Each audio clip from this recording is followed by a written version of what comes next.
Hey everyone, it's Foxkey. I'm late to this, which isn't surprising. In fact, it's quite normal, because in a world where the education system leeches the life out of me and I can't go a day without having some harrowing thoughts about my future, I don't really have as much time as I would like for this sort of thing. But I do want to talk about this, Zenless Zone Zero. It looks really good. Roguelikes have tons of replayability and this is no exception. This video is going to be my speculation regarding the content, ranging from somewhat realistic to completely copium. I'm just going to be real about that, because there's like a 1% chance this is actually going to come to fruition. I'm also going to give my thoughts, so let's waste no more time and go over what I'm going to say. It'll be more like a bingo. So the main thing I have in mind is the multiplayer single-player divide. Basically what I mean is gameplay in New Eridu versus gameplay in the Hollows. New Eridu screams hub world to me. These random buildings in the trailer must have some purpose in some way. Plus, the latest comic has a couple player POVs in it, and I can probably find a one-to-one screenshot of a scene like this in Persona, where you can freely roam around in the main city. The point being, I believe you should be able to free roam within New Eridu outside of Zenless's general combat loop. With all these locations and stores, obviously the first thought is some sort of gear acquisition for the roguelike aspect of Zenless. But I also think it'll tie in with character interaction and story. We've already been shown 3 characters with a vague list of their personality and interests, some more than others, alongside their faction as well. This is important. I think reputation systems will be key to the functionality of this game.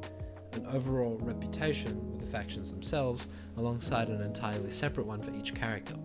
I'm not sure what it would entail entirely when it comes to rewards and such, but this is the introduction to my first copium take. At a certain reputation level, you would unlock the use of the respective character in the multiplayer roguelike content. Yeah, I think Zenless has the potential to be an upfront purchase title over the system we currently have in Hoyoverse games that revolve quite heavily on in-game spending. This would obviously be a huge leap away from their typical business practice, so obviously I'm not super confident about it, but there's no reason it can't happen. Obviously this faction and reputation system, with the way I've described it, would not be very combat intensive, which is precisely why it's divided from the multiplayer aspect of the game, which would be more involving of the player. The single player divide would be more like how hangout events are in Genshin right now, being more dialogue focused and giving you a stronger insight around each character's values and intentions, plus all the interactable stalls and such. The multiplayer aspect of this game is much simpler, because all that needs to be done is making a roguelike model similar to what we already have in the industry as of right now. Risk of Rain, Enter the Gungeon. Do people still remember Neon Abyss? I feel like I don't see much of it. It requires a decent balance of base power across the character cast with little to no upgradability outside of the Hollows, where you'd collect boosts that would permeate throughout the rest of that run. Standard stuff. This is more good news, I'd say, because massive RNG choices like talent book drops, artifact grinding, and boss materials, just to use Genshin as an example, would be idiotic and nonsensical. If they do see representation in Zenless, the primary roguelike concept would just be completely out the window, and I'm sure Hoyoverse is at least slightly conscious of that.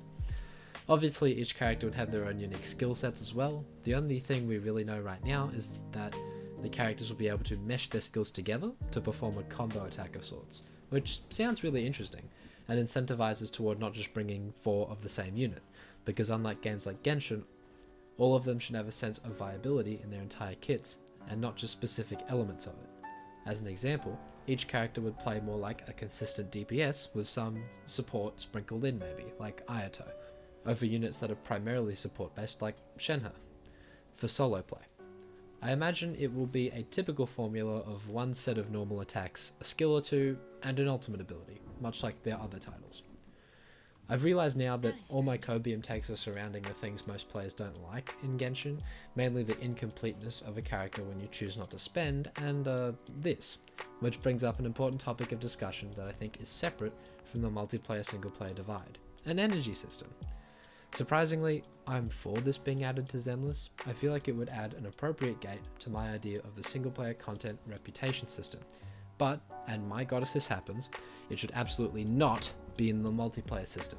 If it ends up becoming like Genshin, where the Hollows simulate a domain of sorts, and it costs whatever the energy system might be, that'll be awful and arguably make the game significantly worse. I mean, think about it for a second.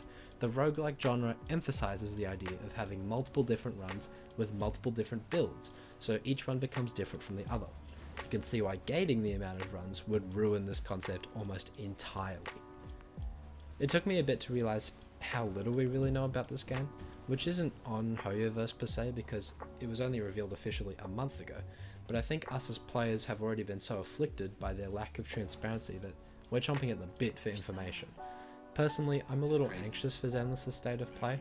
Like usual for Hoyoverse, it has so much potential, but it really becomes up to them to meet the player base in the middle to actually reach the best result possible that both supports them as a business and entertains the players, something Genshin isn't really doing right now. Zenless will at least be a little different with the pure replayability of the roguelike genre, unless it's gated by an energy system, as I said earlier. Another thing, I honestly wouldn't mind if this game was a free-to-play gacha title, like all their previous ones. Would I spend money on it? Probably not. I've already sold my soul to grace my polearm characters once, and I don't intend to do it again. But part of me wants to believe that Hoyoverse entitled this game to a Western studio to hit new demographics in the gaming market in more ways than just situating themselves there. I hope my speculations, as lacking and unstructured as they may seem, open up some newer ideas in your own head, if you even care about Zenless and its release. I'll be looking into making an Ito guide when he comes out to the banners next, like literally every other Genshin creator, so I can share my wealth of experience from 2.3 to now with all you guys. Just pray it'll be on time and better than this video. Thanks for watching, guys. See you soon.